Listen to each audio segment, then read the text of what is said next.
Республика үзәгенең 33-нче бүлекчәсенә матди ярдәм артыннан төрле категория кешеләр килә. Күп балалы әниләр, аз керемле нурлатылар, өлкәннәр.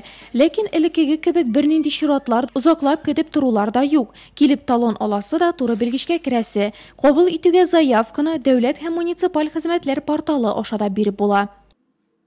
Очень удобно, вот приходишь. Бик уңайлы, үзеңә кирәк вакытны сайлап алырга, эштән сорап тиз генә килеп китәргә дә була. Бернинди проблема юк. Время выбираю, с работы прибегаю.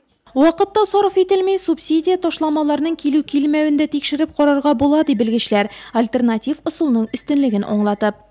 На сегодняшний день через портал... Бүгенге көндә дәүләт хезмәтләре порталы аша 13 төрле хезмәтне алуга заявка биреп була. Шуларның 8-се өчен бернинди документлар җыю да кирәкми. Алар артыннан электрон вариантта мөрәҗәгать итәргә була. Бу балалар бакчасы өчен түләүләрнең төп һәм өстәмә компенсацияләре. Балага 16 яшькә кадәр ай сайын бирелә торган пособие, күп балалы гаиләләргә субсидия, алар өчен юлда йөрүгә дарулар алуга каралган ташламалар, пенсионерларга юлда йөрү өчен түләүләр һәм инвалидларга торак коммуналь хезмәтләр өчен түләүләр ташламалар. Булган субсидияләргә өстәп күп фатирлы йортларда яшәүче аерым категория кешеләр капиталь ремонт өчен җыелучы түләүләрнең 50%-ын кире кайтара ала.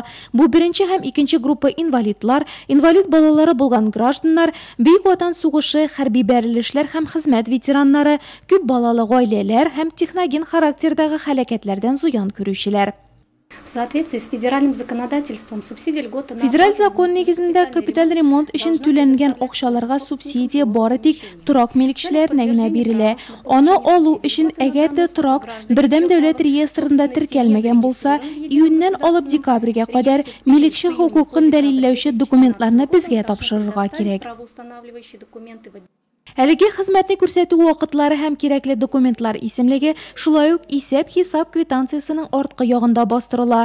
Түләү кәгазендә андый мәгълүмат урнаштырылмаган очракта сезгә документлар тапшыру кирәк түгел дигән сүз. Алар ведомство ара электрон бәйләнеш аркылы алыначак.